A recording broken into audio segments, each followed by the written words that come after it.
afternoon. Thanks for joining us. Let me mute myself in a moment here, but first off, I guess I'm just going to wait for the progress bar to very slowly move here because it always moves at a different speed. All right, here we go. D, take it away. What's going on, everybody? This show is for educational and entertainment purposes only. You have to be 21 and over to be here. If not, you have to get out of here. Back to you, Femi. Such weird glitches lately with YouTube. No chat yet, so I'm just gonna have to keep refreshing my stream until I have the chat. Anyway, welcome folks. In a second here, I'm going to post the link. If you guys have ever been on the show before, like I said yesterday, just search through your list of there's like a pop-up window basically in your Zoom rooms, pretty much you've ever joined. Just look for Fumidor's private Zoom meeting. I think it's called. I don't remember. I've never actually named it. Maybe I should name it, honestly. It Anyway, says it cheers, says Smash. it says Fumidor's room when you There you go go. up. There you go. Click it. That's how I do it. Right on. That's the way. Well, while we're at it, let's introduce each other. Go for it first, D. You're muted, bud. Oh, he's talking. I think he's talking to someone. What's going on, everybody? I'll try this again, not muted. Thanks, Smash. Oh my God, I'm smoking on different strains tonight. I got Death Bubba for tonight, but I also got some mints, Kush mints, which is awesome. And then I got the usual paraphernalia. I got some Moroccan hash, all the fun stuff. Hope everyone's awesome. I'm gonna pull up my YouTube right now with myself. Cheers, everybody. Cheers, Smash, D. what's going on, buddy? Go for it, Smash. Yo, cheers, everyone. I hope you're having a good day. It's actually beautiful outside right now. We've been having a lot of fucking rainy, like rain during the day, and then it turns to ice at night because it gets cold. Mm. So it's been fucking weird. Like plants are trying to fucking flower and stuff during the day, and yeah, I don't know. I hope everyone's having a great holiday season. I'll put it that way. Here's Pip Jam. Pip Jam saying hello. Hello to you as well. Good to see you, Christophe. Bonsoir. Poor Pizza Dave's in the house. What's up, Poor Pizza Dave? Cheers, buddy. What up, Dave? Uh, Christoph? what was I going to say? Oh, by the way, I saw Dave's comment about that Queen Anne's Revenge Morgana cross. It was from me, apparently. I sent him like a 3-pack, I guess, just as a gift, and Yeah. he had 2 males and 1 female, and so you're smoking that female. So it's kind of funny. It's, people are always like, oh, I don't know if I can get a keeper out of a 10-pack. You can get a keeper out of a 3-pack sometimes. I mean, seriously, it's happened to me multiple times. So that's a good example of it. Never assume, basically, with seeds. Just pop them and see what happens. You're better off just basically doing that instead of second guessing, what's going to happen. No, that presupposes good breeding, I guess. If you had like kind of mediocre breeding, you could certainly have 0 keepers in a 100-pack, honestly. But anyway, Yeah. ladies and gentlemen, I finally was able to post and pin the link. There it is right there. Hit the freaking thingy. Password is 420. It should autocomplete for you, but if it doesn't, it's always been pretty much 420 for this room. Welcome, folks. You're welcome to join us. You're welcome to come and chat with us. You're welcome to come and show off your garden or talk about genetics or talk about plants or flower or whatever. Honestly, just come and shoot the bull for a little bit. We're basically here for about an hour. I'm going to have to probably leave about basically an hour from now. I might just hand off the show to whoever's. Oh, there it is right there. He's going to a whole jar of hash of it. Look at that. It's baller. That's Look at actually, that. this is all that I have left. Oh, Not really? You that. smoked all the rest? That's funny. Yo, dude, it's awesome. I don't know what I would love to have Poor Pizza Dave on if he'd come on and share his techniques with him because he is an awesome hash maker, dude. Yeah, man. This stuff That'd be is great. so hard. And then you light it up, you heat it up, and it goes all like nice and soft. And then Mm, instantly, if you don't hurry up and do it, it goes back right back hard. It goes hard again. It's crazy. she said. Ah, It's all about drying and curing your hash because if you don't dry it the right way, then it will have too much moisture in it. I find like I've actually had a hash mold on me because there was Oh, yeah. still too much moisture in it. Absolutely. This is the dry sift I just made. I've been working. I got to make some more today. Nice. I like dry sift a lot. But I really like bubble hash more. It's just more of a process. It's so easy to dry sift something, but when you want to like actually bubble hash it, you got to put it in the freezer. You got to get the ice. You got to make sure the water's fucking freezing, and yeah, it becomes a lot. Plus, I've had the same bags for I don't know 5, 6 years now, and they're just so hashed up. The water has a hard Oh, time just going. clean it with alcohol. That's all you gotta I do is soak them in I, alcohol. I dip them in alcohol and I let them sit for a little bit. Here, I'll show you. Do I'll the go grab. whole do the whole shebang, just like you do with a bong. Do it with salt and everything else. Get like Epsom salt. What do people in the chat use to clean really stubborn bubble bags? I pretty much use I don't get grocery it. alcohol, like the I guess nothing special, just the fucking jug of grocery store alcohol. And if it's super bad, I guess you could use the Epsom salt. I wonder what Bud or somebody think. Well, Bud doesn't make as much hash, I or do you? I don't remember. Bud, do you make a bunch of bubble hash? I have in the past. I I I don't do it anymore myself, but I remember cleaning with alcohol a few times and it feeling like it well, there's nothing like a brand new bubble bag, or you know what I mean? Once they even like my trim bin thing when it gets the screen, you know, we've cleaned, yeah, there's nothing like a new screen, you know, even if you do clean them somehow. It's tricky though. I would say hot water would be good too, because hot water melts things off and stuff. wrong one. Yeah, that's And probably a pretty good call. The hot water is not gonna dissolve the hash because, of course, it's not water soluble, but it would heat it up at least, so you could soak the probably the bottom parts of the bags because you don't want the oil to run all over the sides and stuff. And then basically, once it's all warmed up, maybe even warm up the alcohol. Actually, warm it up safely. Honestly, I'm I on want boil. I, I kind of want the bags that are all mesh instead of just the oh, full bottom. mesh. Yeah, those are definitely easier. I think that's what I'm I gonna still up. have just the bottom mesh bags. Yeah, I've been meaning to buy some new bubble bags, but just add it to the list. I've Yeah, never. I only use 4 bags when I do it. I got what is this? This is a 220,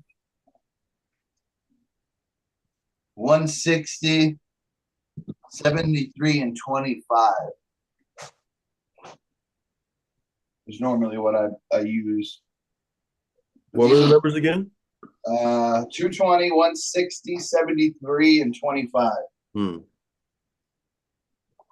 Well, Well, the you really need some 220s, people. Some people that's all they ever use. Honestly, like a work bag, basically it filters out most yeah, of the stuff. The really big trichomes, if you do a no-till stuff like that, sometimes you'll get a lot of the really big trichomes. That's like a kind of a new thing. It didn't used to happen really. Now it's pretty common, honestly. The 160 bag will cover those, and then, like you said, basically 120 or even 90 pick up basically everything the 120 bag used to have. And the 70 for many people is a sweet spot bag, and then anything below that for some people is just medibles. So some people throw all the rest away. I feel that's very wasteful. I feel like you're wasting perfectly good medible weed. But then again, if you don't have time for it, people always forget that time is money too. Um, well, uh, and a couple of the guys I know that I guess are professional washers, yeah, they don't even use four. I think they use three, hmm, two even. You know, they got it down. They don't separate into all the different hmm. grades.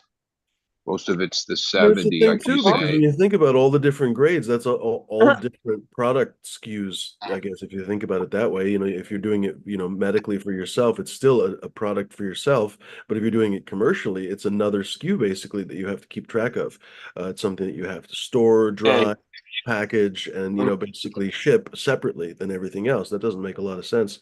You're better off making a better product with 2 bags instead of 4. If you can do it. oh shit, my dog hit the clicker. Wait, What did he do? All right, I'm sorry. I noticed a lot of the big Well, time. I would also say that maybe the first couple times, like each that it's very strain dependent. Some strains, though, the best comes if you do it this way, and it's not one size fit all.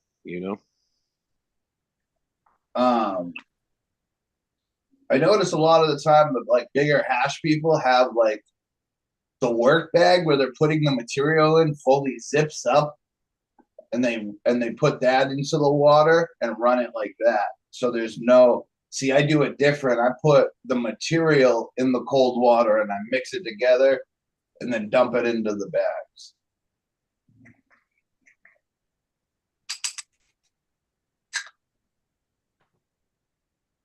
Stuff smells so good. But yeah, I definitely want to upgrade to those full mesh bags. Yeah, well, that makes more sense than, yeah. I think a lot of the guys, especially the work bag, they use the all mesh work bag. And you can buy a little washing machine, portable washing machine, for pretty cheap. Not that It seems like the whatever the guys that make the try to, well, whatever, the 6-star guys, they they kind of steered away from washing machines in the last couple of years, and just do it by hand. It's ultimately the best way to control it. Just in a big, what's the word I'm looking for? Garbage can, and then they just offload it into the bags. Is that what they do? Well, they Yeah, have and a a lot of big. that is if you're really trying to make the best you can. Yeah, you really don't want to beat the shit out of it and all that. And washing machine kind of. No, if you want a big yield, yeah, get in the washing machine. But if you really just want to pull the cream of the crop, yeah, you kind of got to do that by hand. So the washing machine just gets a flow going. If you like the ones I've seen, it's literally just a spin cycle they use. They don't use like a full on wash. But the bigger like companies like The Seven, idea that people basically talk about is that you can literally bruise the trichomes. I realize probably that sounds ridiculous, but when you think about all the little trichomes as teeny tiny tomatoes, it's probably a little bit easier to visualize. Imagine a bunch of tomatoes in a broth of water, basically in a broth of cold water, and you're spinning them around trying to wash the tomatoes. Well, you can do that, and you can do that without bruising them, but it's very challenging, and you're probably going to bruise a lot of those tomatoes. And the more you bruise them, the more those trichomes will leak. I guess that's really the big downside. They'll start to oxidize in one way or another. They'll either start to get contaminated or they'll start to leak, or I don't know. I guess you're not really going to get infiltrations with any kind of foreign media, but I guess that's the big ones. What am I trying to say? So hand washing is a lot easier. You can just be so much more gentle with it, more gentle than any of the most gentle washing machine spin cycles. The problem is that there's really no washing machines that are designed for trichome heads.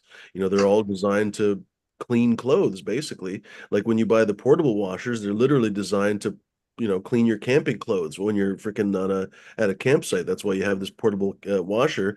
The little bit nicer ones that basically people use in like restaurants or stuff, they're also meant to actually clean stuff, right? So it's not meant to like be gentle with your trichomes, basically. It's kind of a paradox because we use those products because they were available, but they're definitely not the right tools for the jobs. But the production volume on trichome washers is probably so fucking low that good luck finding them, or if you do, basically that's those $30,000 machines. People are always wondering, like, holy shit, why does Frenchie's machine cost like $47,000? Well, because I don't know. I'm not saying it's worth it. I'm just saying that it's probably handmade, probably made to really good spec. It's going to last a long time. It's insurable, on and on and on. And it's a low volume. They probably make 5 of them a year or some shit. You know what I mean? So it's effectively handmade. Anyway. Yeah, well, the company that's I've only seen, I haven't seen it firsthand, but what is it called? Hashtag or, yeah, they make some more commercial or out of my budget anyways. bats. Yeah, They don't stainless bother. steel. I And don't even then to absorb do the. it at Well, to yeah, do it at most of the big scale. people are working in a fridge. Like they have their own fridge for the hash. They Yeah. have the windows and Mm. they have big Yeah, like metal stainless steel barrels. my friend up in Ukiah, when I've gone up there, he has like a cold room, and then he has like these jackets that for people, like he has his own, but yeah, and then I might have only really been in there 10 or 15 minutes, even with the jacket. Oh, fuck, that ain't nothing nice, like to spend hours in a cold room. But yeah, what is it? There's a part you can buy for the split mini that basically overrides the thermostat, and then you can take a split mini and make it. Yeah, they work in a room like under 40 degrees. Um, Even like I'm using it for my own storage and stuff, but a couple of my friends, I have a Connex, a 20-foot Connex that's what they call it's a cooler, and I haven't had it fired up in years. But when we used to, it was part of our fruit business, and and and flowers, and yeah, that thing was really hard to keep from getting too cold. Like we were just trying to keep fruit refrigerated, but the refrige unit, this Connex with a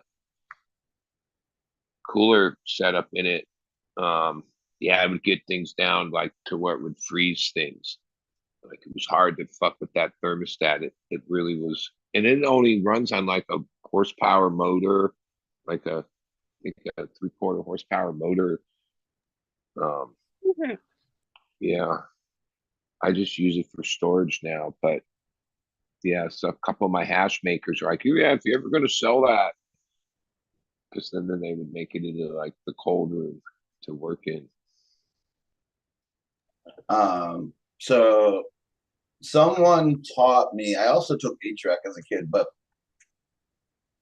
with big freezers that you put meat in, like chest freezers, there's a way to move the thermostat closer to the motor where it's warm, and it will kick on more and go below zero.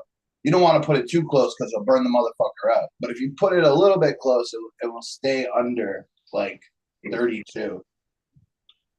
Yeah, well, I forget the terminology, but there's 3 levels of freezers, like the standard one, and then there's the what is it? Um, Zero chest freezers. yeah, yeah, you're right. If you can get even your freezer, like chest freezers, when they're not really, they don't. What do you call? What's the term I'm looking for the colder than just freezing? It's called shit. Sub Uh, temperature, sub freezing. sub sub yeah, there's different levels of freezing, and yeah, if you really could have it, fuck, I can't remember the term, but like wait, like no one can think of the term for like super frozen. What's it called? Sub-zero?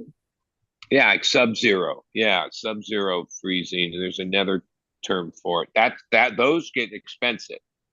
Like, So yeah, chest freezers aren't that much money, but when you want to get a freezer that does fuck, there's a term for it. I can't think of. So this is one at Best Buy. If we go to the specs, always look at the specs if you're looking at these. And they don't keep it very, like, you have to look for it right here. Temperature ranges minus 11.2 to 10 Fahrenheit. So this would be good. This would work well. Yeah, because a lot of things like your regular freezer for your food, refrigerator freezer, it's just barely frozen. Yeah, like a regular fridge is like 32. The 30. Cryogenic, yes. That's another one's called too. Cryogenic is like 200 degrees below, I think. Freeze your balls off. I think cryogenic's like cryogenic freezing, like a body. That's like the whole like, oh, that's what Walt Disney did. He froze his body to like minus 150 Fahrenheit, and they think maybe some point in the future that they'll have a way to thaw them out.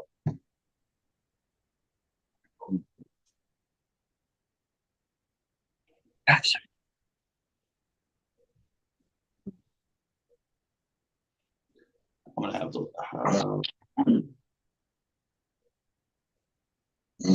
Yeah. So cryogenics from 150 C, which is 238 Fahrenheit, to minus 460 Fahrenheit. So they're super sub-zero. Like that is cold. Uh-huh.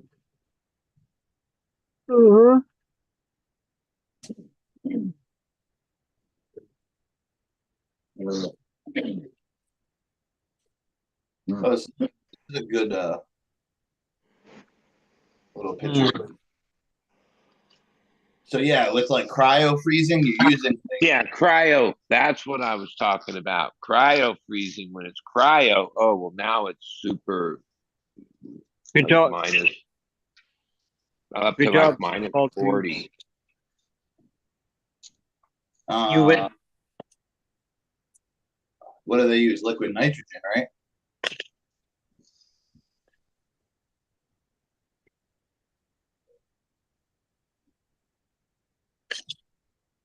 Dry. Cold I know my one friend up there that grows outdoor, and my other friend works for him as the hash washer. Yeah, they got a like a box truck that like a refrige unit that they take right out into the field, and even as how they're harvesting, they it's like minutes. Like they don't cut a whole bunch down. They only like cut buck and like get it frozen literally like within as quick as they can minutes. Where they used to harvest and even take it back to fridge it at the place or whatever. Like sometimes it would be hours from the time they cut it down to the time they froze it, and then when they switched to like literally freezing it within minutes of cutting it, yeah, that changed the whole terps. Went the smell you captured way more that way. Like even just an hour of the plant sitting out is changes it. So if you can freeze it like immediately, you do better. At least that's what they found.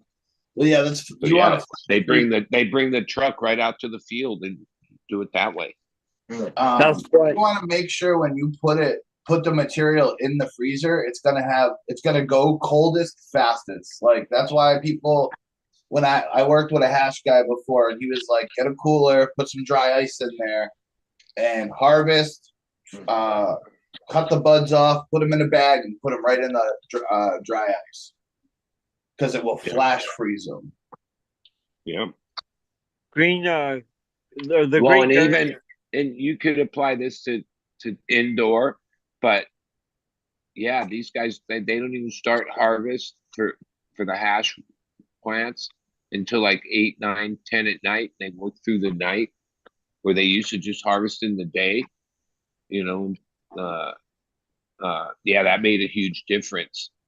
Like the plant, like yeah, when it's dark and sleeping, that's the best time to cut it down for hash. Yeah, so they've learned just over the years the little improvements to try to make their stuff better. Yeah, they harvest it at middle of the night and put it in, freeze it right away. Which, an indoor guy would just, yeah, cut their stuff down. Well, we do that even. We don't like, mainly it's just due to just the timing of things, but we don't harvest when the lights are on. We always harvest when they're sleeping. I think maybe it's probably a minute detail, but it makes kind of sense that when the plant's in that sleeping cycle would be a T part of minus best harvest, and when the sun is out or the lights on and the plant is in that, T growing. minus 40 days till like I get to go to Vegas. I cannot wait to be in a desert. Well, yeah, one thing about Vegas, yeah, it's most of the time you're inside, so it's not such a thing. But oh man, that desert, the cold at night, it's cold. Winter, yeah, it'd be nice, decent during the day, but Yeah, but they say it's cold, but you guys think 50's cold, and I wear shorts at 50. well, yeah, your cold's not an issue for someone from the Northeast, but for us, most of us on the West Coast, yeah, 50's Yeah, it's a cold. little different. Yeah. Yeah, it was almost 60. I think it was 58 the other day, and I wore shorts out.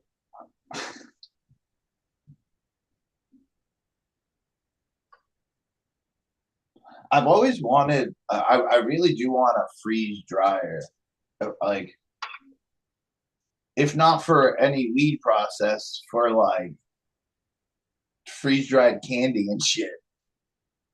People No, be they're making handy. Like if you want to do food with them, yeah, there's a lot. Shit, I've had so many different beyond the candies, which are cool, or even food. Like, yeah, I mean, there's all kinds of things you can do with the freeze dryer, as far as dried cake bites. food They, goes. that's what the military, a lot of the military ready to eat meals Yeah, are same thing. but I mean, yeah, freeze dryers are pretty pricey. They're not a cheap item. No, that's one of the that's one of the bigger expenses. So I keep on hearing people talk about like fast drying machines, and there's one right now that everyone's like, "Yo, it actually works," and I'm like, I've tried the weed from it too, and it's not bad. What is that thing called herb here? Yeah, Or that one. yeah, yeah. I mean, I believe the people that have them and have tried it and state that it's good. But yeah, I've kind of learned, like, at least, yeah, there's no shortcuts in the dry cure trim to thing. Like, even at times I didn't have a machine, but I had control of the humidity and I'd speed things up a little, turn on the dehueys lower or whatever. Yeah, the best is just let it be. Like, sometimes shortcuts, yeah, but I can't imagine any speed dried weed is as good as if did it the traditional way. At least that's just maybe I'm wrong, but I mean, one is probably able to smoke, but like, did it really, I don't know. It's like the same thing with wine and alcohol. That there's been inventors trying to invent a way to speed that process up for longest time, but yeah, I don't think there's sometimes the time is what it is. Have you tried weed from herbs now? Freemy, have you No, tried I weed haven't from tried No, herbs? I don't think so.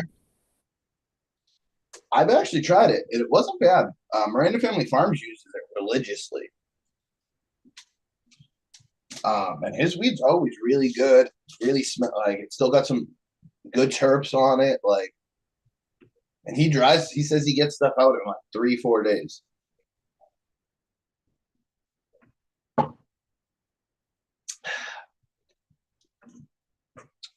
I was looking, I seen a video the other day talking about zebra horses.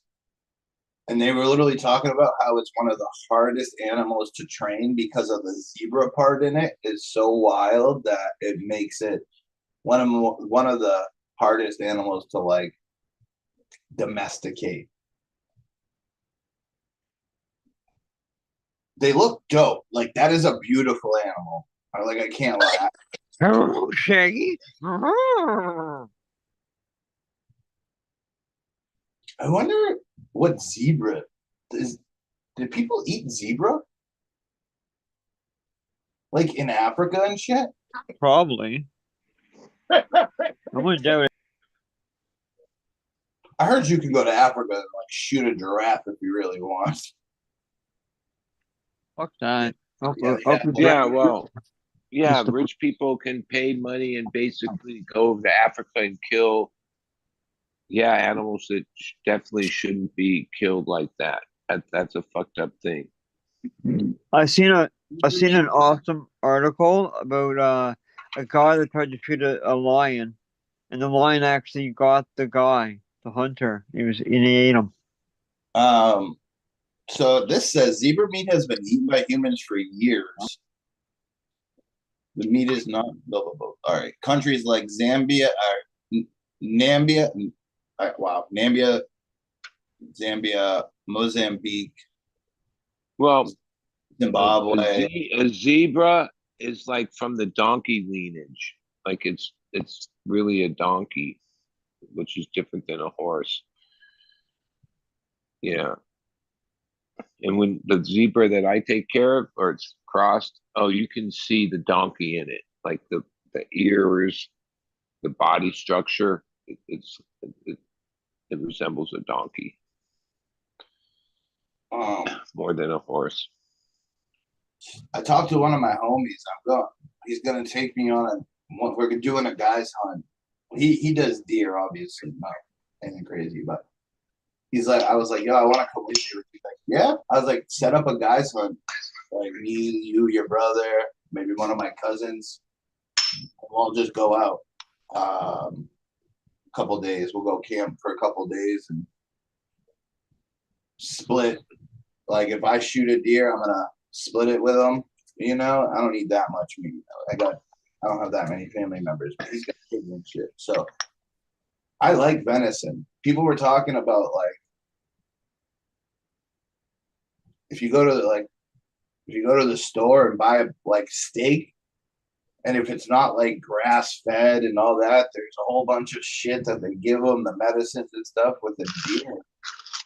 It's pretty much just like a deer forages for its food. There's nothing really poisonous it's eating. And I like venison. Venison's a really good meat. It's a little tough, but there's ways to get around that. I don't like venison myself, but I do like moose. Moose is good. Have you ever tried like deer sausage?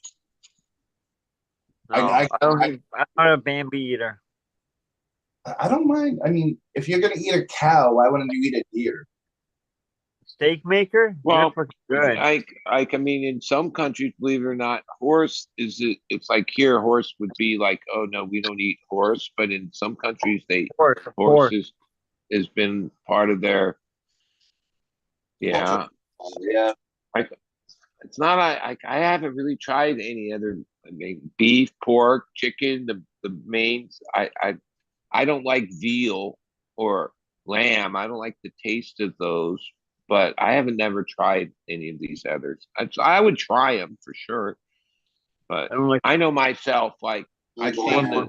the shows where they show hunters or survival people, and then they show like the techniques of how they I don't know even the word for it. Like after it's dead, you have to process it. Yeah, there's a lot of skill to that. You got to know where to cut, right way to cut, get the guts out, do the there's uh I believe that most people don't have an appreciation for meat because they've never, it just comes on a plate their whole life, which I'm one of those people.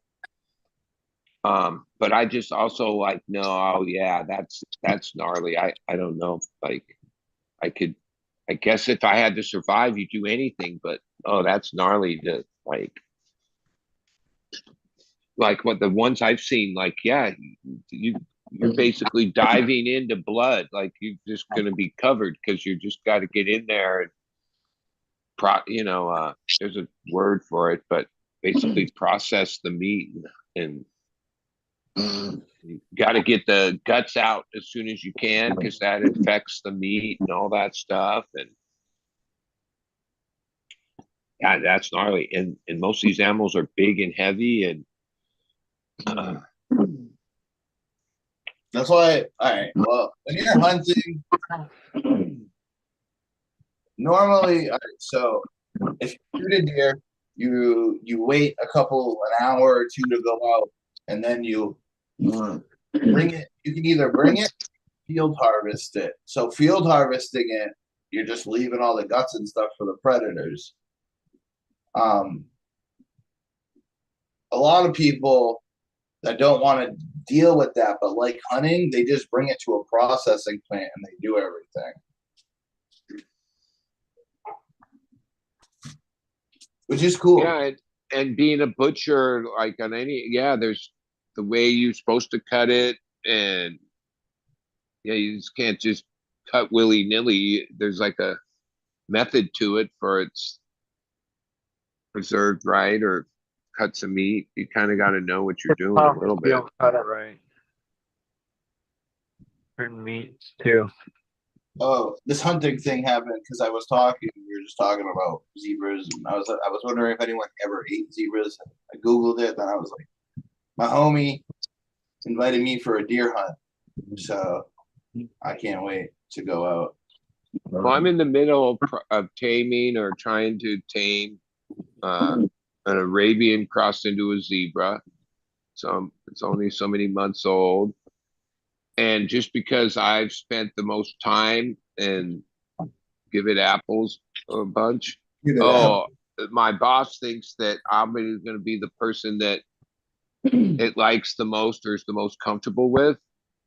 And eventually we got to grab the lead line and show them who's boss and all that, which like even when I told my boss, like, yeah, that all sounds good, but like when I grab it, then like she's like, yeah, you're just gonna hold on for dear life, and then yeah, when an animal starts bucking and getting all crazy, like yeah, it scares me. I'm not like I don't know. I guess I'm gonna learn, but yeah, this thing's like it's wild. Like one thing of the last 5 weeks dealing with it, I realized, oh, it's not a horse. It's half horse, half wild animal. And the wild animal is obvious when you're like around it. Like we have a colt that's only so many months old, and oh, it basically sees what happens with the other horses, and then yeah, it's not hard to train it. Oh, the zebra. Well, It's not going to have that. It's not. So It's a wild animal. People find like when you domesticate even like a tiger, two tigers, and they have a cub, since the parents were already domesticated, it's a lot easier to end up training the cub. Same thing with like horses, and if they've been domesticated, it's way easier to keep it going. Well, like I watch because when I move the horses into their stalls, the zebra is always watching everything. It's in its stall, and so it sees that this is what happens every day, and that's like part of how horses are trained. They see that that's what's happening, but wild animal, oh, that's a whole different ball of wax. I seen someone doing like water curing the other day, and I was like, "That's fucking weird." Zesty. Fumi's actually smoked dried bud from. What's that? You smoked freeze dried bud from what's his name? A couple Sacred people, Tree. Tanasi and somebody else. I don't remember. Yeah, it was kind of fun. It was still to this day, I think basically a treat for growers. I think growers would appreciate it more than anybody because we always are fascinated by the flower as it's basically finishing and growing, and then we chop it down, and oh man, you basically lose something in the process of drying. We all can see that it loses color, it loses vibrancy. It loses a little bit of the aroma, everything. With the freeze-dried bud, it seems to keep all of that. It's like It freezes it in time. fossil record or something of the finished plant. Yeah, it's like with fresh frozen hash. It's basically like fresh frozen flour. It's about the closest that you could get. I don't know And another it's way like Yeah, lightweight, fresh right? like in frozen the flour. last years of the fresh frozen revolution, whatever, to me, it's like that's the essence of the plant, right? As you like as a grower, you grow it for those months. And you're so familiar with every nuance of right before harvest. But when you traditional dry cure method, oh, it's a whole different. Yeah, you can't capture that part of the plant when it's like finished and ready to harvest. Where freeze dryer, fresh frozen, that whole process. Yeah, that's like some of the times I've tried. That's like the exact plant, and then what the plant tastes like, and the moment you cut it down, and when you hang and dry and cure, yeah, it changes it drastically. Sometimes that's for the better. Like some weed, without that curing and the time and the changes that take place. And there's other strains that, yeah, by the time it dries and cures, it loses the essence, you know? Like I grew this one for a while and I really wanted it to work out. It was I forget what it was called, but the plant the pheno it was juicy fruit gum, not bubble gum, not any of that juicy fruit. Really strong when you were growing it. But Yeah, juicy fruit's by the fire. time I would dry it and yeah, that wasn't that it wasn't good weed, but that juicy fruit part Now what? you couldn't capture it. And I grew it for a few times. After the first time, realized that it didn't, and tried. Yeah, that whatever that terp was, whatever that made the weed really loud smelling like juicy fruit gum. Yeah, by a week later when it was dry and cured, no, that you couldn't it couldn't capture it. Now, if somebody cut that down and ran hash or made hash, yeah, they'd probably be able to capture that juicy fruit smell in the rosin. Where, yeah, once you cure the weed, it just wouldn't. Whatever, I guess. Well, it's low. What do you call it? Vapor point, or so some of the terps, yeah, they vaporize off or whatever at low temperatures, even room temperature. Um, yeah, that's what I figured that. Yeah, whatever those terps that made the uh, things like really loud, juicy fruit. Yeah, you couldn't dry and cure it. It just no. It was a yeah. I wanted that one to be like killer. Oh, you could have a bag that was like that, but yeah, you couldn't capture that one. Now other ones, yeah, it's all.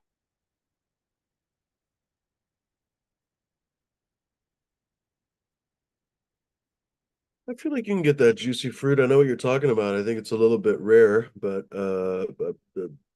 that's one of the things I need to ask him back on the show at this point. He's probably forgotten. The guy I used to talk about all the time, Stevie, the Ruby Jack. He had a lot of that kind of. I used to call it Rudy Tooty, fresh and fruity. It was basically like juicy fruit kind of flavors in all his stuff. And luckily enough, it actually did transfer into the flour. So if he had really worked that enough, like I remember his 100-day haze actually tasted a lot like fruit gum. It reminded my dad used to chew juicy fruit gum, so it reminded me every time I smoked it, it reminded me of my dad. But anyway, it's available, but definitely rare. Maybe that's one. Yeah, Honestly, I've always wondered why I liked the Ruby Jack line so much. Maybe that's one of the reasons I really like that flavor. the juicy fruit used to be big here in my area. Hmm. Used to be flooded. The market used to be flooded with that stuff. Hmm. The old juicy fruit. Now they had to change it, and they lost the strain or something. I heard, so now it's different. Just like losing a different phenome, using a different phenome. Oh, shit. Over. Well, I Green mean, Fingers I about to would smoke a joint with his mom. boil all what we're talking about down Cheers, even Green your Fingers mom. the grow methods and stuff. Hey, There's Green so many variables. Like there's maybe not infinity of variables, but one thing about cannabis, growing, curing, rosin, all of it, yeah, there's so many variables. It's you know, it's not like, oh, there's not one size fit all. No, that's even with grow methods or strains or processes. You know what, D? I remembered the word that I can always spot someone's Canadian. It's like Canadians say process. Like a Canadian say it Hey, process. process. Well, you say it more normal, but a lot of Canadians that I hear on content, I can always tell they're Canadian when they say process. They say like I say process, they say process or something like Bubble Man even. He says the like process Canadian style, not English or So American style. process, eh? Process, yeah. Process. No do to boot it, Eh? eh?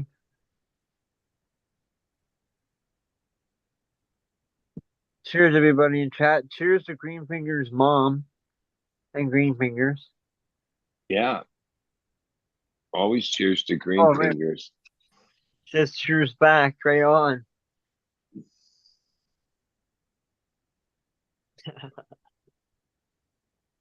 What's that smashed? Fun dip. You're muted if you're trying to talk. I don't know. No. Yeah, it's great fun to the late Nice. This is apple fritter. Dude, I wish I could get my hands on some of that. You know, in the last few weeks, I've kept the one new strain I've heard like a little bit of talk about or whatever. What's it called? Blue lobster or something lobster. Huh. I haven't tried it. I haven't seen it. I don't even know what its history or story is, but I've heard somehow if you So that's like, oh, I like it. It sounds like it like what does that mean? It tastes like lobster? Or is it gonna be just a the name? the next new thing. It sounds like. And you heard it right here first on Fumidoro from Bud Kilowatt. The new big strain coming out this year or next year. Lobster. No, hasn't anyone else heard about? Like I don't know, No? but somehow I've through watching content, I've heard people mention or something about this blue lobster, Mm-mm. lobster strain, something. I need my big ass cutters. I'm about to Get out the harvest. chainsaw. I have like bush cutters. I just don't know where they are. Just the tip. I think they might be outside. I hope not. Fuck. How am I gonna harvest? This thing is big. Got a big old knife. Nah, Yourself, not down there. you just cut vertically like that. You get that shit Yeah, out. or just cut the smaller branches and not well, find the right tool and cut the fucking thing down, right? When in doubt, use a chainsaw.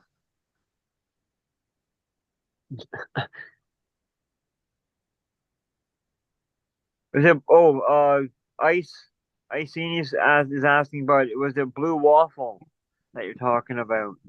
No, it was maybe it's not blue, but it was the word lobster in the strain that There you go, Ice.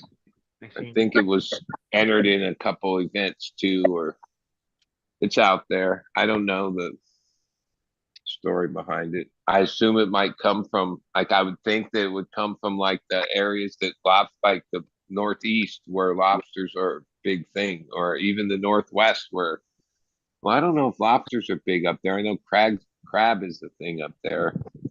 Jamie, is there a lot of lobsters up in Northwest, or mainly just crab? I think we have lobster, but yeah, not too much. It's mostly crab.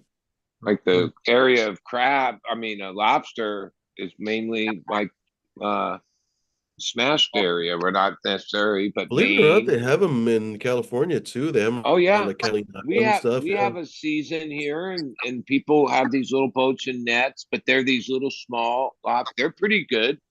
Like if you were going to eat them, you would eat like a few of them because they're small. And then I don't remember the exact months, but there's like a season, and yeah, there's people that like small time fisherman type that right off the coast here.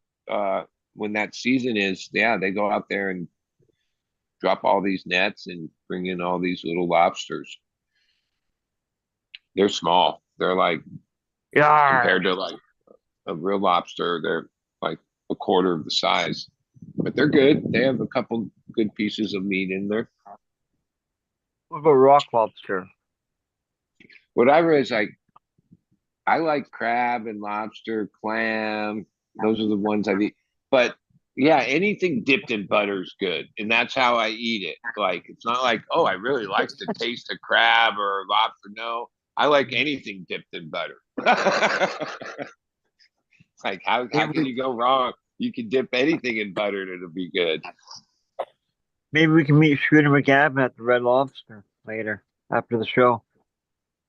I know that it's a pain in the ass. Like lobster's a little easier to eat than crab, but crab, man, yeah, you got to have the thing, and you're like have to break it up. You just getting these little pieces of meat.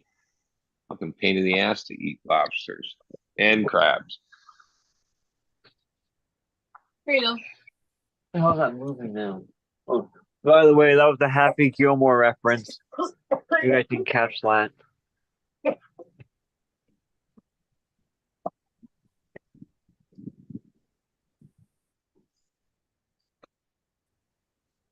Yeah, clams are good too. I like mussels. Mussels are I don't. awesome. Yeah, I don't. I'm not really the seafood guy. I don't like the seafood. So like, if it is fishy, I don't like it. So like, Really? I like the rock cod and red snapper and things that are like in my mind or my taste buds very not very fishy at all. The a lot of the other fish, even salmon, is fishy to me. Trout's I was gonna say fishy. I love the fishiest fish. I love salmon. I love Yeah, freaking mackerel. I love probably my favorite fish is actually mackerel. I love sardines, anchovies, you name it. I love all this. yeah. No, I don't like the no. I like and like I say, everything's good in butter. So like I really don't like fish, but well, my wife was vegetarian other than she would eat fish. So we ate fish. We she cooked fish a lot, but I didn't like the fishy fish. And only one time, like way fuck, I was a long time ago.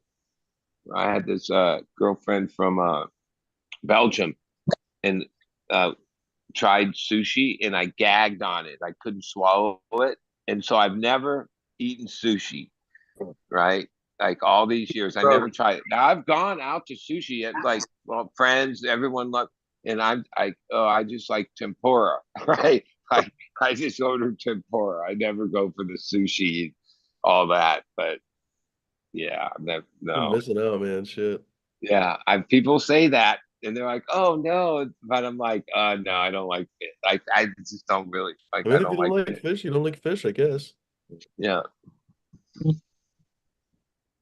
I definitely like fish. like I know fish like is good to eat though. Like it is a good like it's supposedly good for your Depends on the fish, brain but and if you eat at this Chinese place where Southern Vermont Vintage goes, he says he used to catch suckerfish by the town shit plant and trade them for free buffet at the Chinese joint.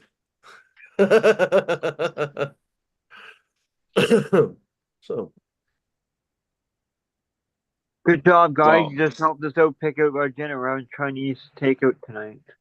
what Sweet and sour pork, Mandarin do you have? style, A and fish? mint rice. Sweet and sour suckerfish, salt suckerfish. There you go. I got it. I harvested. Sweet. Right on. P.O. We'll box. go, You told me. we'll go over to the What variety did you just cut out? grape fun dip. Oh yeah, I've heard that one. That was from seed, right? Yes. So wait, what's the terp like? Like, is that like a sugary grape type fun dip? Is that an actual product or something that it's named after?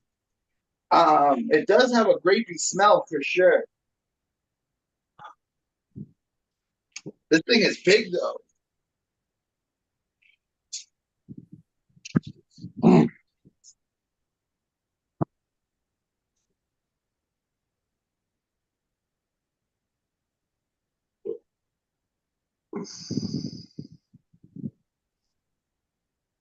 Came out of a 10 gallon.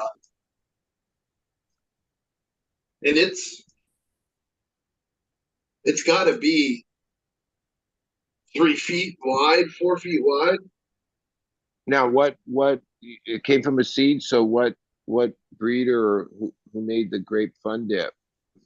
I've heard it been as an entry in hash competitions. Like I think I forget the guy's name, but it's like one of their rosin products is the grape fun dip.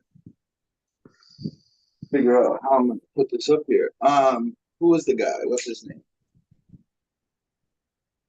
Ohm Seeds, I think. Is the name Ohm? Oh. I'm not familiar, but that sounds like a good name for a company. Ohm Genetics or Ohm Seeds. Yeah. I'm I sure got somebody's Ohm, like Ohm, like the what do you Omis. call it? That's the mantra, or when people go Yeah. Ohm. Yeah. Oh. I think so. Little shout out little Ebud. Little Ebud sent him to me. Right on. Well, one thing I've noticed in the last few years, it used to be being from California, um, Oklahoma, Michigan, and other Colorado.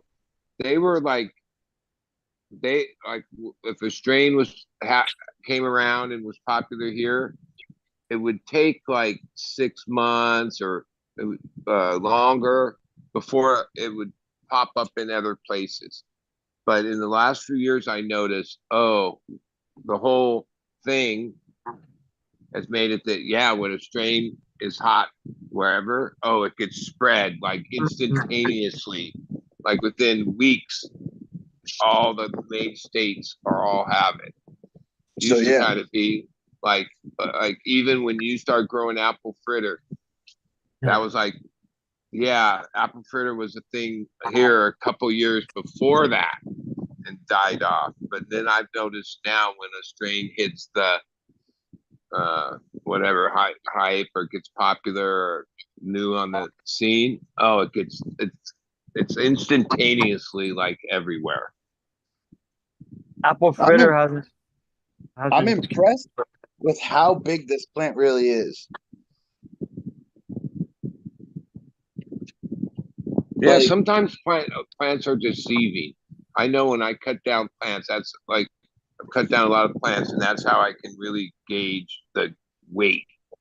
Right, and sometimes I'll certain plants look like they're pretty big and everything. You cut them down, and then you realize, oh, they're not. They're light. so this And is then other plants that don't look even that much, you cut them down, and all of a sudden you're like, wow, that's a beefy, so girthy. this is the other great fun dip. I've been letting it really dry out because I'm gonna turn all of this into dry sift. This whole nice. plant right here. Holy shit, dude. And then all this is gonna be for just flour because this stuff looks crazy. It smells good. It's hard to. Yeah. Fucking scale. Now, do you know the cross that what makes Fun Dip? What are the Um,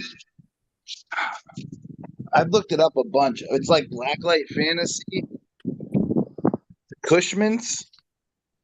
Yo, that's what I'm. Oh no, never mind. I still got one little apple fritter in here too. I'm gonna let go for 2 more days. I'm smoking animal mints right now. By the way. Well, I was going through my seeds last night and I found a Ziploc bag that was from when I was helping Mace pack the packages for seed day. And I have like, I kept some and put Mark hand wrote on the Ziploc. And at first I was like, it took me a minute to remember what it was, but it's from Bloom Seco, that Harry Palms guy. I think I might have sent. That's why I'm asking you, Smash, because when I sent you the free seed day bag, but I don't know if this was in it.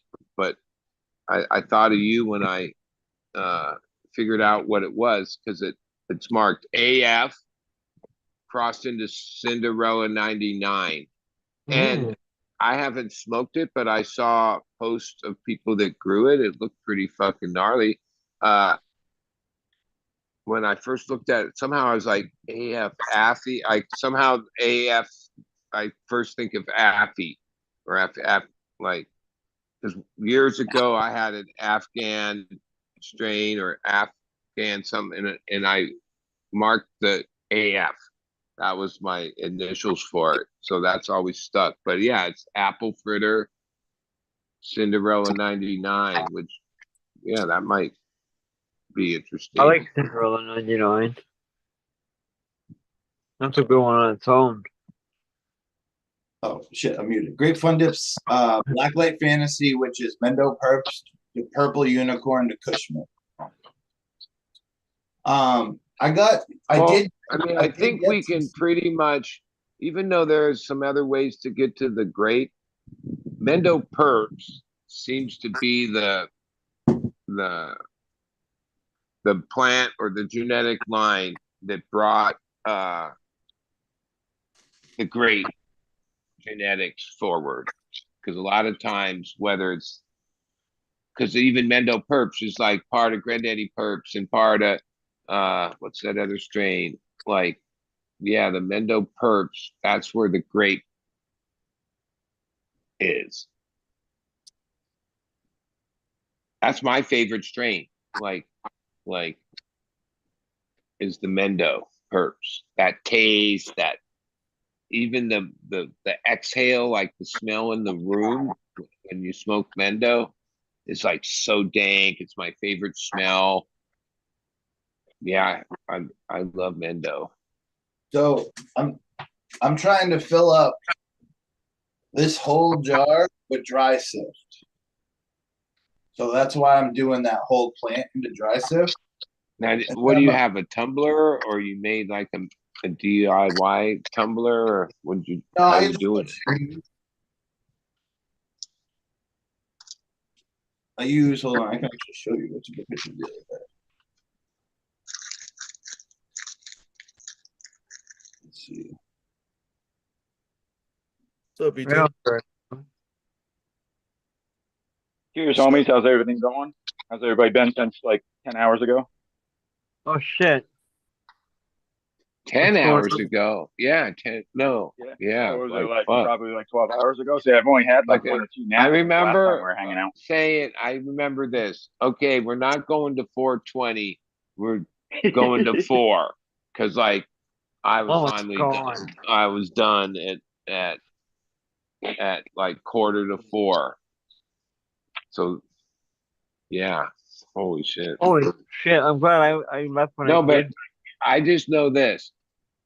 J5 came back on and was super high and stoned and was like laughing, like genuinely laughing. Like I wasn't even following. He was laughing at himself, or like he was well, it was like 6 a.m.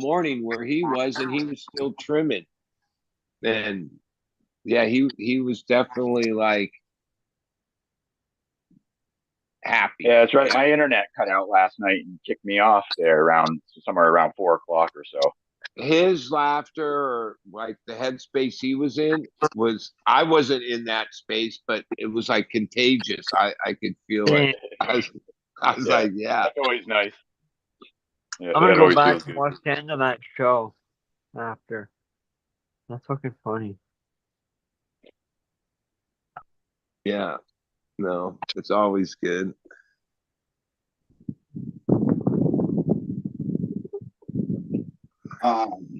Yeah, I ordered. I think they're 130 micron screens. So that's what I've Wish been I knew you needed some screens there, Smash. I have 2 sets. One of them's brand new that I don't use. Send it. I'll use it. Here, I'll show you. I have the metal silk screen, the metal frame silk screen. Yeah, that's the ones I like. I like the metal frames. Yeah, having those bigger frames is a lot nicer to do some of the work. And I'm sure there's a place, a business that sells them, but my friend that used to print T-shirts, I have said this before, but yeah, you can buy these metal frames. They make wood ones too, but the wood ones warp a little, but they make these aluminum ones, and it's not micron. See, there's a difference between mesh or like, so the screens that I used to use, the metal silk screen for T-shirts, they were 110 mesh, right? But that's not they like go the by same like line per inch or something, right? Yeah, that's not the same as like the micron. So it's not like a 110 isn't like a 110 micron. It's mesh is different. Yeah, Slightly. 110 lines per inch is way different than 110 micron. Yeah. Oh, I found that out the hard way. Those, I ordered one. Were pretty inexpensive, and well, we had a glass table, and that's exactly what I had. It was like, I think 18 by 24. The size of it was just perfect, and it would just, you'd put that down and you just trim on top of it. You wouldn't agitate anything. You were just trimming. But then at the end, there'd be a pretty good pile of like keef. I called it keef or whatever, but it's full melt. Maybe, that was, it was. Yeah, collecting it during trim time. We collected like your huge amounts of that. It ends up being full melt. Like if someone trimmed for like 8 hours, you'd get like a fucking pile of it, like grams of it. My little thing is I want to fill this jar up, and then I'm gonna work it into regular hash. I get a jar that I just always put mine in every year. So sometimes by the time the next outdoor season comes, there's still like, say, a ½ inch or a quarter inch or maybe an inch worth in the end. So the new shit just goes on top, and the weight of it kind of compresses it and it changes it. Like, I don't know, it's hard to explain. Like the older stuff kind of some of it will go sandy, but if you're putting more weight on top of it, it kind of compresses it more like what you would do, like if you worked it by hand or something a little bit into a chunk. You know, it's weird, but you can pull out different sections and, feel different highs from smoking the different hashes from the different gears that have built up. And you see the color changes through it. Dark red to like a light red, orange to like a white. Some of the best regular rubber gloves shit that I would smoke most of the time, even with keef, I just add it to joints. But that's what I do. Like when you scrape off the scissors, you make those like little pile of add that back into a joint. Yeah, scissor scrapings. Yeah, that's fucking bomb ass shit too. So with the dry sift, I get whatever. This is all my Leonardo small nugs and trim. So the whole plant down there, I'm going to add to that. I put on like rubber gloves. I put it all in my hand, and I have a hand warmer inside the rubber gloves, and I just kind of hold it there and work it a little bit. and it kind of melts it down just enough to make it like bubble hash almost, or traditional hash, I should say, not bubble hash. Yeah. You're not afraid of getting like something off the rubber glove, some rubber smell or anything? I'm just asking. Gloves. I'd rather have rubber gloves than other people's skin. Yeah, true. Yeah. But I mean, if you were making it for yourself, then Well, that's the thing. My best friend, I don't mind. Like, I like having hash around, but my best friend loves it. He wants me. If I can make it every time, he would have me make it every time. right there, Garden Grows. I got your extra joint right here. I'm packing my chillum right now. 2-minute warning for it's 4:20 for me in Ontario, Canada. Eh? Hey, What was that word again, bud? Nice 1 minute warning, East Coast. process. Oh, yeah, process. Don't forget your process. Oh, Process. if anyone's in Las Vegas, the 29th to the 3rd or near there, I'll be out there. But I'm also be in LA for a couple hours. If anyone's close to the airport, maybe we can meet up and smoke.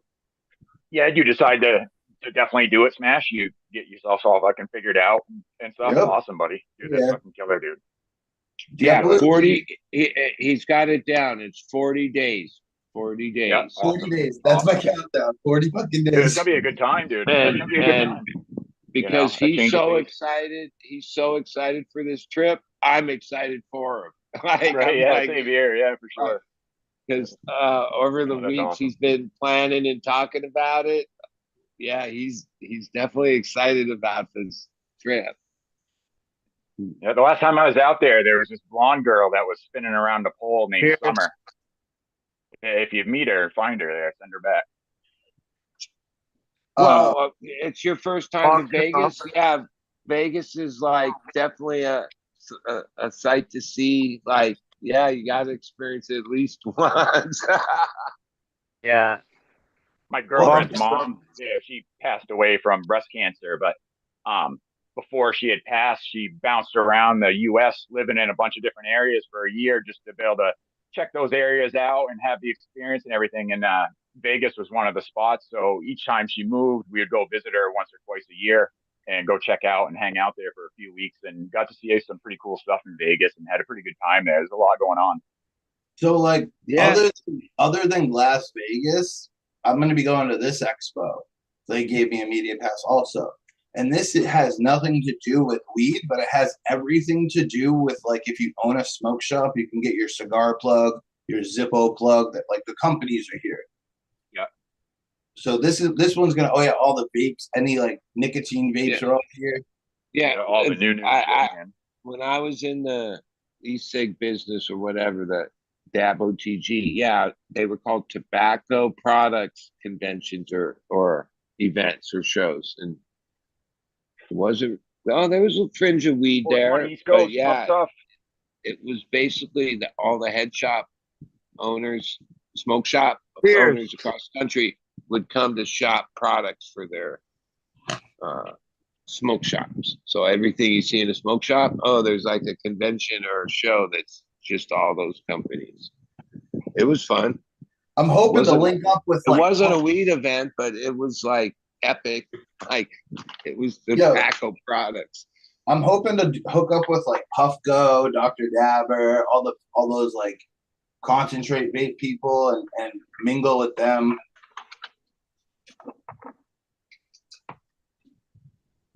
Because it would be cool. And cigar companies. There's a bunch of cool cigar companies too. Yeah, well, me personally, I don't like hanging out with sales reps, but that's just me. Like, yeah, like people But I told have me a- I'd be good at To sales. be honest but with you, like, if you're not interested in basic, or what's the word I'm looking for? If you don't hang out with people that are on drugs, you're not going to want to spend time with sales reps. pretty much. Like they're not on heroin and stuff necessarily, but they're coked out of their fucking skulls. Yeah. So I've had some really good growth with the YouTube channel lately. And I would love to connect and maybe do like an interview with the guy that invented Puffco or the guy that invented Dr. Dabber. I really think those would do good as an interview. I don't fucking run my drones as much as I used to and stuff. I thought about hustling my drones off and buying a GoPro. Was it 11 that's out right now? And just doing some stupid videos or whatever. Because, dude, I just sit around fucking all day. I got to do something. Like, this is a good opportunity for somebody like me to fucking, possibly make a few bucks. Dude, I've been really digging. I want a 360. What's that, Smash? I really want a 360 camera. Oh yeah, those are nuts, dude. You must have seen some of the videos of people taking videos with them. It's so badass, like how the view is and what you can do with them. Like some of them are really expensive, but there's a few out there that are, I think, like around $500 or so, or just under. Well, the Insta360 is pretty much running the game with 360 cameras right now. Yeah, that one, and there's I could tell you that amongst the surf pros and stuff, one, they sponsored a lot of people, but yeah, it was GoPro was like the dominant thing a few years ago, but now as far as surf footage content, yeah, that Insta, mainly they have more fittings that you can mount it in a lot of different ways, and yeah, it makes killer footage. It's big in the surf. Yeah, that's the preferred. I really like the fact that they can make the stick disappear too. You know what I mean? Like it looks like people are holding nothing. Right. Yeah, that's what makes it look so wild and stuff. Yeah, you'd have to look too a little bit, like what Bud's saying. Insta's following big in with the surf, and you'd have to see if that correlates, because that shows you who's going to end up on top. Right now, GoPro must have the market. They've, for little cameras, they've been out for a long time. This is like really, and they're still plugging away in this it. But like I've noticed, that Insta whatever that, I don't know how many few years they've really made a presence. Like they basically knocked GoPro out of the top spot. Well, there's certain spot too. Like honestly, I've had a few GoPros and I've spent not a ton of money with them, but a decent amount, more than I should have, frankly, because I'm not a surfer or anything like that. And honestly, I don't think I'm gonna buy another GoPro because the battery life is just absolutely atrocious. Like I'll take like in Israel, I took my GoPro and like 3 batteries. That was enough for maybe 1 hour of footage, like literally 1 hour. Like just the battery would drain just the GoPro just being on. Like it would just drain like 5 or 10% every fucking 10 or 15 minutes. It was fucking nutty. So this one right here, I can actually hook up to like an external battery pack. I can plug it right. Battery, yeah. This one I like, but you're right. If I didn't have that, these batteries would die so fast. What GoPro is that, Smash? This is the 7 Silver, which is the middle grade. Yeah, because I mean, like the 11 is out right now. They're probably coming out with a 12 or whatever. You don't need the best of the best per se, but what would be the lowest one, like a 7, 8, 9 or something that would still have a good enough quality to consider using it today? Their stabilization jumps dramatically once you get to like the 10, basically. Yeah. Like I guess like the 8, 9, 10, pretty much the stabilization. They started to get the real. They basically bought Real Steady, which was this surfer dude from Venice Beach that came up with this crazy freaking algorithm. Anyway, and they've perfected it. Theirs is still apparently the best. You can still stabilize in editing. So I mean, if you actually do editing software, if you have a nonlinear editor on your computer and stuff, you use that, you can get better stabilization, arguably, from that. But out of the box, basically, without having to worry about it, GoPro pretty much has the best one. But again, you have to buy one of the most recent ones.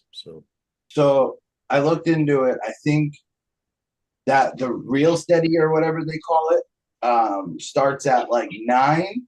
Hmm. 4K starts at 7. So this is the first model that First one with 4K. Yeah. Yeah. And then Well, right, if you're gonna buy 8, 9, 10 is where I'd go. I So trade. you can find the lower numbers pretty cheap, used or refurbished or whatever. So And that's the route I would infuriating, they go change before I buy an batteries 11. every single generation. That's a real fuck you. That's another reason why I'm kind of disinterested. Yeah. Because I was like, there's really no compelling reason why GoPro should have the same form factor camera, but change the battery every single time. Like, for example, with Canon, people complain with about Marketing Canon thing. cameras using the cripple hammer and stuff, which is valid. There's all kinds of things that Canon keeps out of their lower end cameras to protect their cinema cameras and stuff for idiotic reasons. But what am I trying to say? Every single Canon, every single, let's say, Canon SLR and mirrorless camera, basically, from well, I can't say every single one, but basically everything in the 5, 6, 3, 1 series, they basically have interchangeable batteries. Okay, never mind. The 1 and 3 have different batteries, but like the 5D, 6D, every single one for the last 15 years, you can interchange the same Canon LP batteries. So the idea that GoPro in the same form factor. So the idea that GoPro is basically the same fucking camera and changing batteries every single time, and the battery life is getting worse. Suck my white balls. I mean, seriously, that's really infuriating. If I'm When gonna buy, GoPro was first starting out, they had another competitor called VHold, and I went with VHold instead of going with GoPro.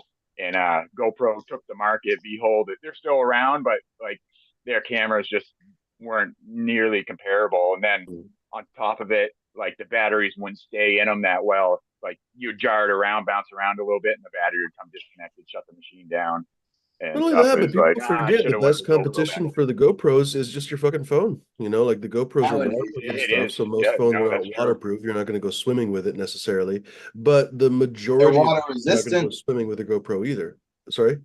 Phones are water resistant, supposedly. That's true. Yeah, no, it's a real shift, you know. Like I remember being so delicate with my phone for a long, long time. Now I don't have to be too delicate with it, you know. Like it's in a case. I laugh every time I drop it. I drop this fucking thing at least 2, 3 times a week, and every time I drop it, I think of you, Smashed, because I'm like, fuck, I have a case on my phone and it doesn't break. I don't know why can't Smash can't just have a case on I his phone. finally found a case that works, Jimmy. Do you? Well, there you Yeah. go. Because I draw this case has so many fucking scars on it now. Like seriously, like I dropped it the other day. There's another gash basically in the side. Anyway, if I didn't use a case, this It's phone true. would have been Phones are toast. I don't know how leaving long kind of ago. the industry, I guess. Pardon? Well, That is true. Phones are kind of taking over. They're good enough to do the same thing that GoPro does in a way. They are. well, They're good Maybe enough that's in many cases the to best do the thing to same do. Just things as quote unquote cameras were just a few years ago. You know, there used to be a very there has traditionally been a very gatekeeping aspect to photography, whereby if you had the equipment, you could get the shots, and if you didn't have the equipment, you couldn't get the shots.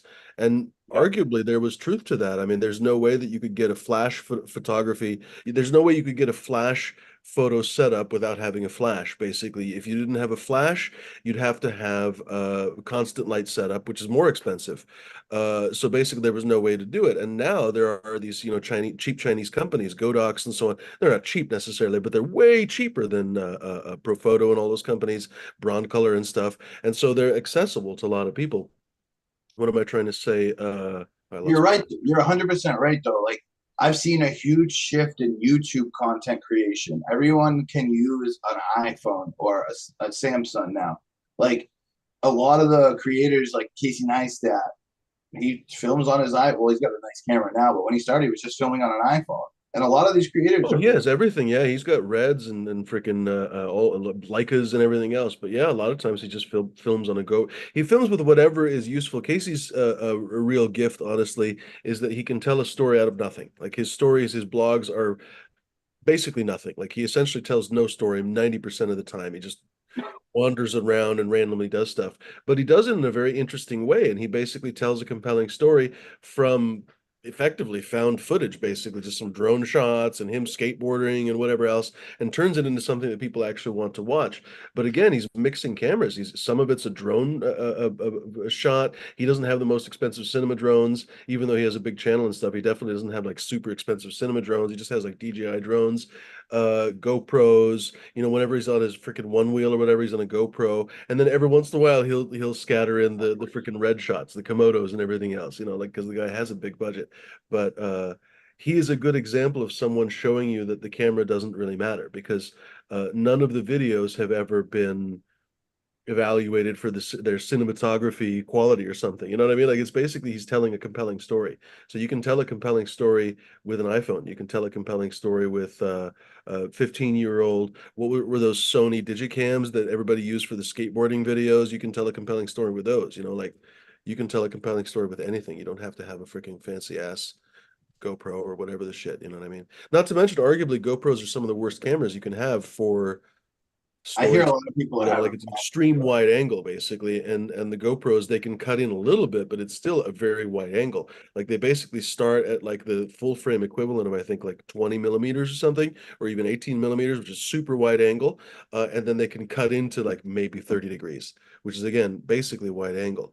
Like when you're talking about interviews and stuff with people, it's usually a telephoto lens. It's usually like a from 10 feet away, they're trying to get compression basically, and they have like a 200 millimeter equivalent lens. So it's a very, very, very big difference than an extreme wide angle. So yeah, GoPros, long story short, they tell the story of a place. They don't tell the story of a person really. Yeah. That's kind of why I'm gonna use the GoPro as just like when I'm walking around and looking at your stuff. B-roll. B-roll. Yeah, I'm just gonna have it on the just going for background if I want to like cut scenes or show something. Do it. I really do like Insta. Um, Yeah, I saw a few videos people using the Insta, and it got me going down the rabbit hole of, so wow, pretty. dude, I gotta fucking get a 360 camera. I was like, these things are nasty. Fucking the videos look so badass. Just I've seen some on like cars, and they're like they just look so sick going over bridges and stuff.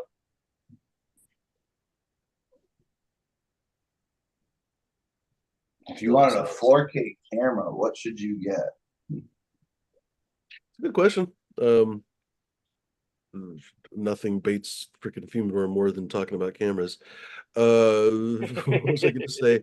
But Yeah, I said in the grind and chat, think, yeah. I stand by this. Like people forget basically that this is something that people that love cameras are very protective of and jealous of. Like I've spent more money than I would like to admit on my camera gear, and it does bother me that phones are getting better every single day, and it makes me wonder, like, okay, at what point is my investment, quote unquote, gonna be basically worthless? Somebody that watches the show was asking me about, oh, which camera is a better investment? I was like, no, it's not really a good. I didn't go into whole details, but it's not really a good idea to consider a camera system an investment. It is an investment and it isn't an investment. Like you're definitely investing fucking money into something. So from that concept, you're definitely doing it. And if you're doing it, let's say semi-professionally or professionally, whatever else, then it is an investment in many cases.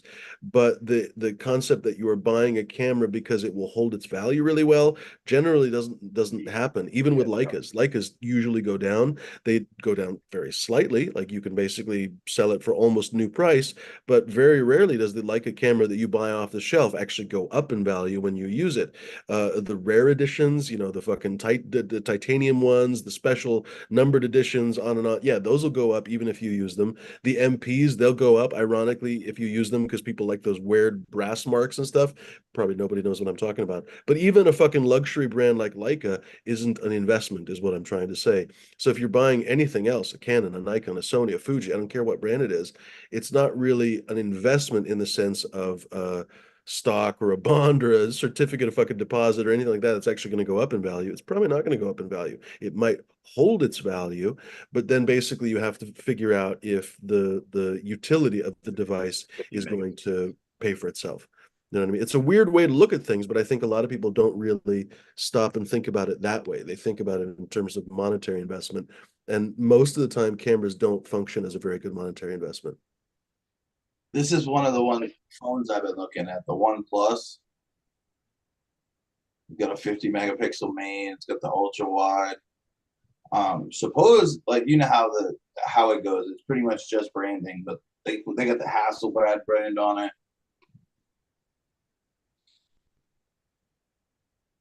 But yeah, My it's last fun. phone, I bought it for $1 at an estate Mm. sale. They had it there. It was brand new, locked up, and no scratches on the screen or nothing. But the person doing the estate sale didn't have any idea whose phone it was or anything, so they're just selling it at the estate sale for $1. So I said, "Fuck it, I'll buy it." It's like a Samsung Galaxy 4 or something, I think. But for $1, can't say Mm. no. Cranmore's saying basically mostly we're taking short videos of the grow and whatever the woman wants to record. I mean, a lot of times, honestly, that's one of the reasons why people love GoPros so much. It's an incredibly simple form factor. Like when Smash said, "Oh, you can hook it up to an external battery," and I'm like, "But it's not a GoPro anymore." Like the whole idea of a GoPro is that you can literally hold it on a stick and hold it outside the car. Like I don't know how many times I've filmed literally just holding my car outside the hand outside the car like a freaking jerk off. I wouldn't do that with any other camera. I wouldn't do that with my phone. It's honestly not very safe, but with the GoPro, you can kind of get away with it if you really fucking clutch that like GoPro stick for dear life. You can go swimming with it. You can do all kinds of things. You don't really have to worry about if it gets dusty, you can wash it off. It's basically waterproof. So I mean, like you really don't have to worry about it. It's a very rare camera in that respect. You know, like a lot of cameras, even professional cameras, they'll be weather sealed and stuff. And you'll see like in extreme cases, pros will go out into snow and ice and mud and this and that and the other thing, but most people they wouldn't do that. They would butt pucker way too hard with an expensive camera in those circumstances, and you can still fuck it up. You can still drop it and everything else, right? Like it's not weather sealed against rocks from fucking being dropped. So basically, the idea of a GoPro is pretty fucking appealing. If you drop it, if you break it, if a hammer smashes into it, it's $300. It's not the end of the I've world, seen right? I've seen So some honestly, it's hard to GoPros. beat a GoPro. But again, you are very hamstrung by the fact that you have only a wide angle image. It's a good wide angle image. The sensors now are halfway decent size. It's still not like a full frame sensor or anything like that. It's not like a full Canon camera, Sony camera, whatever. But it's fine. It's 4K. It's actually like 5K, so you can cut in a little bit and lose the frame a little bit and reframe basically. They work pretty well. Their battery life are just ass balls. So I mean, like I honestly would consider maybe looking at the Insta360s. If you get a good deal on the GoPros, then maybe consider that. But god damn, yeah, I was gonna say they're even on the 12 now, I think, or maybe Oh, even they're on the 12 out, 13, yeah. maybe now. I Shit. can't even remember. Every year is a new edition, and every I year incremental change. It's really infuriating how they do it. But anyway. Yeah, 5.3K. So basically you can cut in a little bit and you'll still have a perfectly good 4K video. It means you have a little bit extra resolution, and that means that basically if you're trying to show it on a 4K TV, which basically on a 4K phone, no one's going to really know the difference. It's very hard to tell the difference between 1080p and 4K video unless you have just incredible fucking eyes. But on a TV, you can tell the difference. So with the 5.3, you can literally just reframe a little bit if someone's just kind of in the wrong place, or if you literally just have some bullshit on the side that you don't want to see, you can just cut in a little bit. Or likewise, that helps with the stabilization, I guess. oh yeah, the hyper smooth. Like I know it one of the Yeah, that's right. They were attachments having why some stuff like surfers that. like the other one. Probably GoPro made an attachment or somebody did. There's like an attachment that is like it's the camera, but then it has like a mouthpiece. So you hold it, Oh yeah, you you can go diving and stuff. well, the surfers, some of the best content, like in the tube, riding with Oh, them, right on. yeah, is made where, yeah, how that perspective, they're not holding the camera or anything. They have like a bit that, yeah, it's in their mouth. Yeah, I got And you. It looks like a POV. That is cool. yeah. How much And are I they think, getting I on think, Insta for I 11? think that Instra, whatever model is lighter. That's the other thing. It's Mm. light.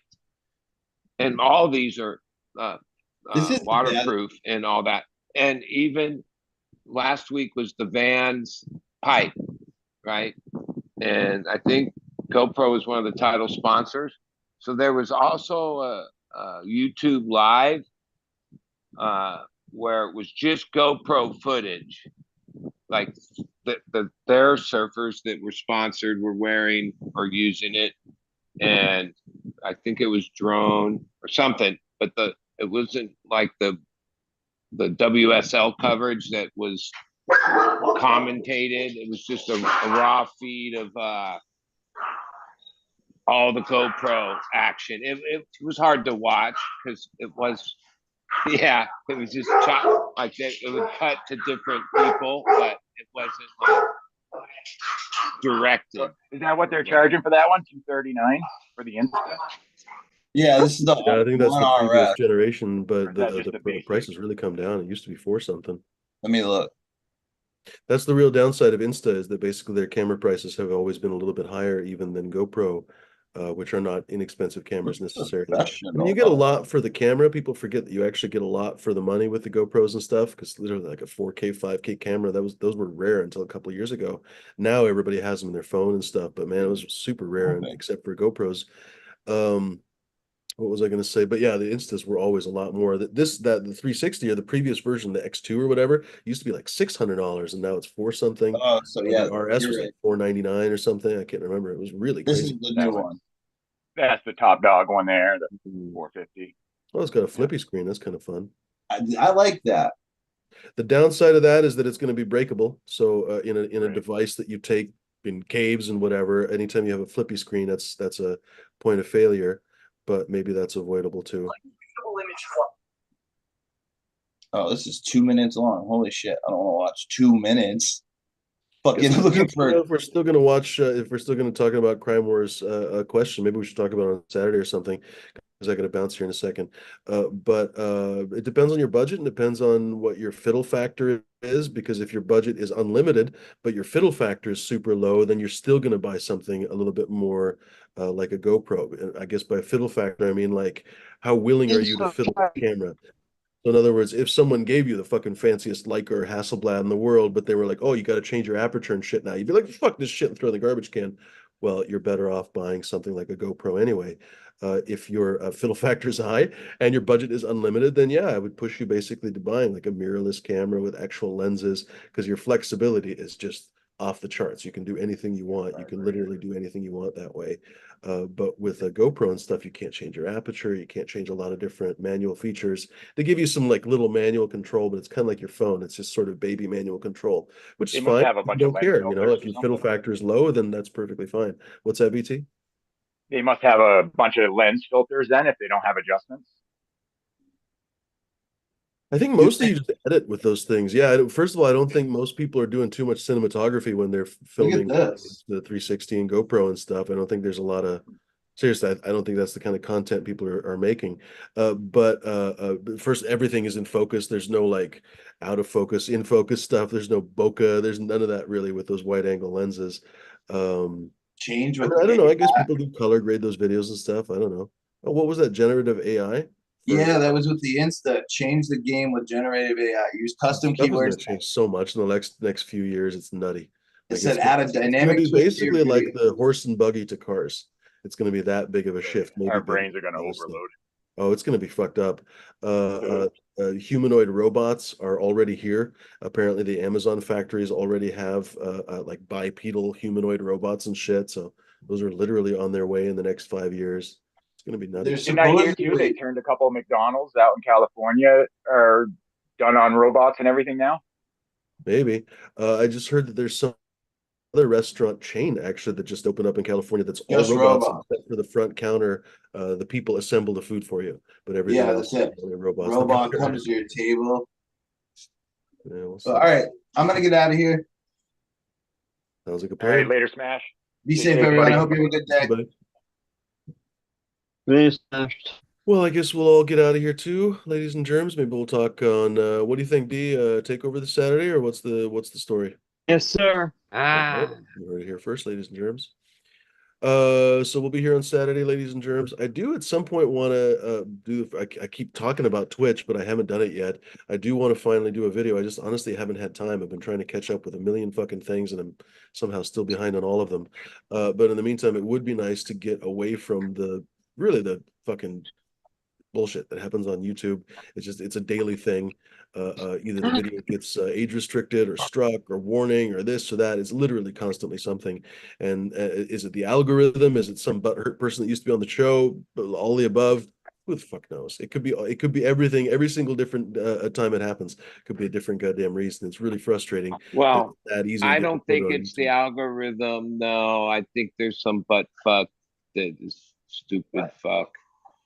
And so That's all the more only reason, really, to get away from YouTube yeah. because it has really affected me. It's affected my joy for breeding. It's affected my joy for growing. It's affected my joy for these shows and everything else. Like it's really it's disheartening to have your channel just get fucked up and wailed Well, on as this as for time no goes apparent reason. by, I'm all like the part that gets me is like okay, but like enough's enough already. Like how is it like like wait, like even when I've been obsessed with things, oh, there's a time and then you move on, right? But no, this Some is people never like move on, man. Some people never do. Honestly, it's a yeah, well, funny this is thing. an example of that. Um, That's what always sort of like not amazes me, but like yeah, baffles me. I'm like yeah, I get you. Yeah. Some like It's people just don't have unfortunate a that very they allow healthy people relationship to with this stuff, you know? fuck with you on So YouTube that easily. what's that, and we're VT? not talking I think about it's this. unfortunate that YouTube allows folks Yeah, to be able to fuck with other people so easily. I agree. You know, because I Well, watch a bunch of other genres just like all of us do, and it's kind of that through all the other genres. They all have people that are fucking with them doing the same things. Like one of them I was yeah, watching the yeah. and, SPCA showed up at their house thinking that they had a bunch of like herd animals or something. You know, Mm. somebody just Well, they got SPCA swatted. on them. Mm. Yeah, yeah, Yeah, that's what like they got swatted. like what he was saying, like in the chess thing, like Gotham Chess, who's a content creator, and Akura, yeah, they all have the same thing. Like even at a bigger scale, because yeah, they get a lot more views. But yeah, there's people they have like a lot of haters and shit that start shit, Mm. pose A lot of as antisocial people people, on the and internet. a lot of those people to be successful in their thing have to be like engaged, so Mm. they can't, the part of being successful there is the engagement. Um, yeah, they get attacked and all this shit and flagged and all this shit. Whatever. It just seems to be yeah, it's part of this new like the internet cult world we live in now. Right? There's Yeah, this that's internet cult, like right? like Right. it's a minority. Now the providers, yeah, they're aware of all. Yeah, they should address the system, and there's a bunch they could do to make doing Right. that Because in the end, they're harder. gonna lose out. In the end, YouTube is what's really Right. losing. I mean, there's easy things they could do to make it that yeah, but no, they choose not to. They won't. So what are you gonna do? Especially for us weed people, they don't care if we live or die. Basically, for us, we're Well, for them we're kind of no, but irrelevant. wait, They can't like sell ads. a lot of afternoons I watch Be Real. He has his little thing, and it's pretty big. He's whatever. He's a so, and oh, they're smoking weed, talking about drugs, cussing, doing all the things that are flagged things, right? He has problems with YouTube, but it does seem that like once you reach a certain amount of viewers, I don't know what that number is or whatever clout. Obviously, he's an entertainer, probably has a lawyer, has some You connection. actually get Oh, a number to talk to once you get over 100,000 subscribers. I've heard. yeah, Yeah. it seems like there is but oh, anybody below that, you're fucked. There's nowhere to turn. But there is at some level people get taken care of. They have a contact, whatever. They have a liaison, whatever the fuck it is. Yeah. And I think a lot of that is, oh yeah, the first number you got to get to, and that's pretty high. Well, at least 10,000, but no, 100,000. That's when they send you a plaque and they celebrate you or whatever. You know how Oh, hard and it is to then get to 100,000. Fuck. yeah, Yeah. and they treat those people because yeah, obviously it's a business, and that's yeah, and all those people are monetized, and the ads are fucking pumped in every, the deal. Yeah, but yeah, I'm surprised that they haven't like made the recording thing like more transparent, more Yeah. appealable, knowing that like whatever percent at this point, probably a high percent of the reports made are these type of people just stirring the pot, just being fucking their idiots. faults, yeah. Absolutely. And it's losing Well, anyway, airtime, you know. we'll try to Losing do watch it. time. What's that, VT? Said it's making you know, you lose airtime and watch time, you know. It's bad for everybody. Mm-hmm. No, it makes it almost impossible to do this, basically, honestly, because every single fucking couple of weeks it's some new thing. My channel's down, my this is down, my that's down. It's really difficult. Not to mention my Instagram is basically locked down, so only my followers can see me now, apparently, or my close friends or something. Some other asshole is disliking my Instagram for some reason. Anyway, whatever. A lot I've of never posted anti-censorship codes. anything on my Instagram. My Instagram got hit like a year ago, and I can't get it back. I don't understand. I've tried like my darndest to get on there, and it won't even let me go on there to even try to appeal. Nothing. Like I don't know. It makes you not even want to be on the internet, really, because Yeah, I mean, eventually they're gonna come and tear you down and fuck you up, you know? Like no, social media was supposed to bring us together. That's what they told us anyway. It was always a lie, it looks like. But because Facebook, of course, was started literally by Zuckerberg to like find chicks to bang at Harvard, pretty much. So it's no surprise that it turned into a fucking cesspool, and it didn't really get better after that. So anyway, yeah, Instagram Well, definitely got worse with real Facebook. quick, so I don't know if it's his fourth one or he's done a bunch of them, but what's the other guy's name? Bezos. He was on Lex Friedman last week. I, I, I, I have you seen what he looks like now? Like, I'm not sure what. I mean, obviously, he might work out a little, but I also get the sense he's on some fucking Oh, super HGH fucking and stuff, regimen. probably, yeah. Like, yeah, because he's like he's turned in like it's not like oh he's older and whatever. No, every this time I dude's see him, I turning wonder into if like he's the even real. yeah, it's like fucking weird. And now he's like super jacked and like into MMA or whatever jiu-jitsu and like this whole other demeanor. Like if you go and oh, the guy that was selling books to this, it's just like holy moly, like it's not even near the same guy. Not looks, not anything. Even his voice, his Nice whole to have money. demeanor. Yep. Like I listened to him, like yeah, it's polished and all this bullshit. A lot of it was about the space stuff and that fantasy. He's yeah, he's wow, man. He's a trip, man. I don't know what to think, but yeah, like I say, is he even real? I Oh, mean, and what you can Zuckerberg say is never that his seemed real, drivers, and he's rich because his same. drivers piss in bottles. So that's what He's you the can say about it. same. Like he's in the like he somehow he's all jacked and stuff. Like uh yeah. I don't know what's up with those guys, man. They're I think it might even happen, but supposedly they on Twitter, whatever, or wherever, they call each other out. Like, oh yeah, when we're gonna have a jiu-jitsu match, and Elon and all the three richest fucks are all like they haven't done it yet, but it sounds like it could happen, like some kind of crazy thing where I'm tired of talking about they rich people. Fuck those people. All right, I yeah. gotta go. All right, Ladies and germs, let's say good evening. Who wants to go first? I'll go first. Go for it, I bud. got shit to do. Yeah, it was fun, everyone. Have a good rest of your week. D, we'll see you on Saturday. Take over. Yes, Have a sir. good week, everyone. Oh, well, have a good Christmas, all that stuff. I'll be celebrating when it's all over.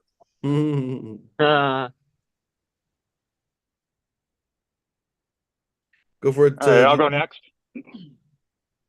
All right, have a good night, guys. Good seeing you. Good hanging out. Everybody in chat. Stay safe. D, have a good night. Stay safe. Fumi, good hanging out. Stay safe, homie. Till next time. Peace out. Later. Go for it, D. Thanks everybody for watching. Thank you to the chat. Thank you everybody lurking in the background, doing some work, smoking a joint. Maybe I don't know. Anyways, we'll see you Saturday, same bat time, same bat channel. And of course, always thank you to Fumador for always putting this shit together because I know how much of a pain in the ass it is. till Saturday, guys. Remember, if your women don't find you handsome, at least you find you handy. Keep your stick on the ice, eh? Here's D. Good to see you, buddy. That leaves us, ladies and germs. Don't forget to join D for the takeover on Saturday.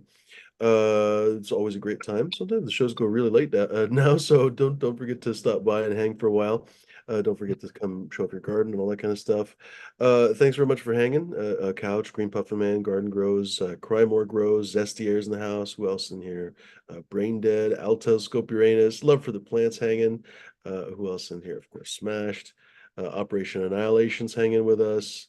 Organic Soul Gardens, probably also Get Up Gal somewhere in the background as well. Who else in here hanging? Rick Cole, what's going on, Rick? Cheers, didn't see you earlier. Who else in here? Jack Beanstalk still hanging, and of course, Mystic Citizen. Anyone else that I missed? Sorry, folks. Hopefully, I'll catch you next time. Lurkers, lurkers, all of you guys, thanks very much for hanging. I don't know. Stay tuned. I can't promise anything. Maybe we'll try to do a Twitch show. Maybe on Friday. I don't know. We'll see how it goes. I think I might be busy tomorrow evening, so that might not work out. So anyway, got to do it at some point. So one of these days, I'll try to let people know. I guess on Instagram or on Discord or something. I don't really know. Maybe D will post something. We'll see how it goes, ladies and germs. Because obviously you probably don't know what my Twitch channel is, so it'd be like some channel on Twitch is streaming. Great. Anyway, for what it's worth, I think my name is Fumidor and the Flavors on, or no, it's Fumidor Chibidor, I think, on Twitch. I can't remember exactly right now. I think it is, in fact, Fumidor Chibidor on Twitch. So if you guys want to subscribe to that, that's probably the channel I will use. In the meantime, I guess that's it, ladies and germs. We'll see each other soon, hopefully. Be kind, be decent, be gentle.